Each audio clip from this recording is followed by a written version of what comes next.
Chapter 111. Give you a chance.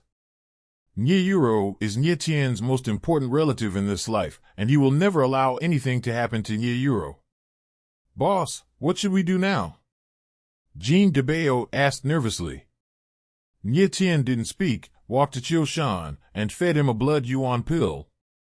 At this time, Zhang Yifeng also slowly woke up. Seeing Nye Tian's return, Zhang Yifeng fell to his knees with a thud and mournfully said, "Teacher, this disciple is incompetent and failed to protect Miss Yuro. This disciple is willing to apologize with death.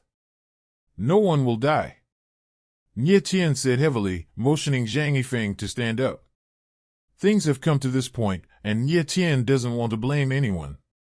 The most important thing right now is to find the man in black and rescue Nye Yuro. Teacher, these people know me, so they must be from the Blue Cloud Empire. And they don't look like people from the Bloodbat sect. Zhang Yifeng reminded me after thinking for a while. Yes. Jean DeBayo added, the leader of the man in black also knows me, and he even stole my golden thunder armor. They must be from the Qin family. I asked my father to find important people from the Qin family. Nye Tian nodded slightly, already having guesses in his heart. Nye Tian believes that the person who kidnapped Nye Yuro must be Lan Binji's subordinate. Although he and Lan Binji had only met a few times, Nye Tian could tell at a glance that the latter was a ruthless character. Nye Tian even estimated that Tang Yuyu just now was sent by Lan Binji to kill him. Lan Binji, I will make you pay the price. Nye Tian growled inwardly with a gloomy expression on his face. Yifeng, I want to see Emperor Lanyan. Nye Tian said decisively. At this moment, even if Nye Tian concluded that Lan Binji was the one behind the scenes, he still couldn't go directly to Lan Binji to fight for his life. And with Lan Binji's temperament, if Nye Tian was in a hurry, he would destroy Nye Yuro's body and wipe out all traces. In the final analysis, the current Nye Tian is too weak to fight against the entire Blue Cloud Empire by himself. Teacher, His Majesty the Emperor has a distinguished status, so it's not so easy to meet.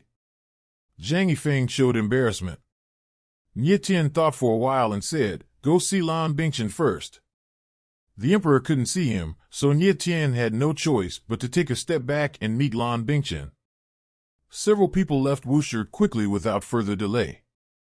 Nye Tian asked Jean DeBayo to take Qiu Shan and Qiu Linger back first, and he and Zhang Yifeng went to the prince's mansion together. A moment later, Prince's mansion. Lan Bingchen, I'll give you a chance to take me to see the Emperor. Go now. Nye Tian didn't talk nonsense to Lan Bingchen and said directly, almost in an orderly tone. Mr. Nye, what happened? My father is always busy, so I'm afraid I won't see you easily. Lan Bingchen put on a tactful attitude, apparently still grieving over Nye Tian's refusal to see Lan Bingchen. His Royal Highness, the teacher's younger sister has been taken away. I hope you can take the teacher to see His Majesty the Emperor. Zhang Yifeng said. Nye Tian gave Lan Bingchen a cold look and said coldly, I'll only give you one chance. You just have to tell me yes or no. Lan Bingchen didn't expect that Nye Tian was still so aggressive in this situation, and a trace of sweat immediately oozes from his forehead. For just a brief moment, when Lan Bingchen saw Nye Tian's extremely firm eyes, he immediately felt a trembling from the depths of his soul.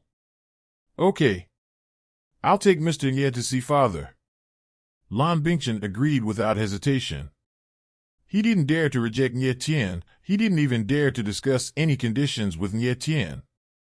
The three of them left the prince's mansion without delay and headed for the palace immediately. Just when Nye Tian and others left the prince's mansion, at the same moment, the Qin mansion.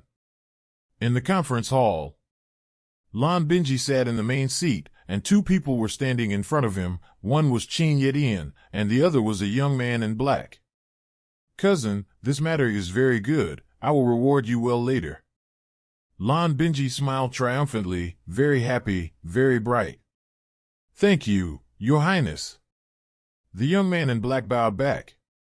This man in black was none other than the leader of the men in black who had just kidnapped Nye Yuro. Although his voice has changed, his figure and breath cannot be changed. His name is Qin Yulong, the eldest son of Qin Yetian, and also the eldest brother of Qin Yuwu and Qin Yulong. Qin Yetian is the commander of the Imperial Guard Army, and Qin Yulong is the captain of one of the 8 guards of the Imperial Guard Army. It was Qin Yulong and his men who attacked Nye Yuro. They obeyed Lan Binji's order, otherwise, they would not have dared to blatantly kidnap people in Wuxia. Lan Binji promised Qin Yulong that as long as he became emperor, Qin Yulong would be the next commander of the Imperial Guards. Qin Yetian looked at the smug Lan Binji, but there was a look of worry on his face, and he bowed and said, "Your Highness, Nye Tian's status is extraordinary. Although he does not have a high status, he is Zhang Yifeng's teacher, and Qi Feng of Baiyun College has a very close relationship with him. In addition, he is still the rookie king of Baiyun, and even Dean Rui thinks highly of him. If you let him know about this, I am afraid that he will never die the game." Lan Binji took a sip of tea, laughed wildly, and said, "Uncle, you don't have to worry. If this prince's prediction is correct, Nye Tian is already a corpse." Knowing that Nye Tian and others went to the black market, Lan Binji concluded that Nye Tian was dead. Tang Yuyu is a top killer, and he will not let go of this good opportunity. And Tang Yuyu made another move, so he didn't have to worry too much in the black market. There was absolutely no possibility of missing it. It's a pity. Lan Binji suddenly smiled regretfully and said, "Nye Tian died too early to see his sister's tragic end. This prince not only wants to make his sister's life worse than death, but also makes the people behind him die. The family pays the price. I want everyone in the world to know that offending me, Lan Binji, will not end well. Your Highness is wise." Qin Yetian looked at Lan Binji and felt an inexplicable shudder in his heart. It was hard for him to believe that the person in front of him turned out to be a 14-year-old boy. "Your Highness, what should we do with that little girl?" Qin Yetian bowed and asked. He now knows that Lan Binji is someone who cannot be offended. Lan Binji yawned lazily, laughed, and said, "I heard that the third cousin has some unusual little hobbies. Let the little girl play with the third cousin for a few days first. If the third cousin gets tired of playing, yes, you can just sell it." The third cousin that Lan Binji was talking about was Qin Yulong. Qin Yulong was indeed a pervert in the past, but unfortunately, now he has been launched by Nye Tian. "Yes. I thank your Highness on Yulong's behalf." Qin Yetian felt very uncomfortable when he heard Lan Binji say Qin Yulong, but he could only nod his head and wanted to thank him. "Okay, my prince is leaving." Lan Binji waved her hands casually, stood up slowly, and left directly. When he reached the entrance of the hall, Lan Binji suddenly turned around and said seriously, "Commander Qin, this prince has never been here today. Do you understand?" Qin Yetian was stunned for a moment and immediately realized that Lan Binji wanted to distance himself from the whole matter. This subordinate understands. Although he knew what Lan Binji meant, Qin Yetian could only nod heavily. "Just understand." Lan Binji laughed loudly, turned, and left.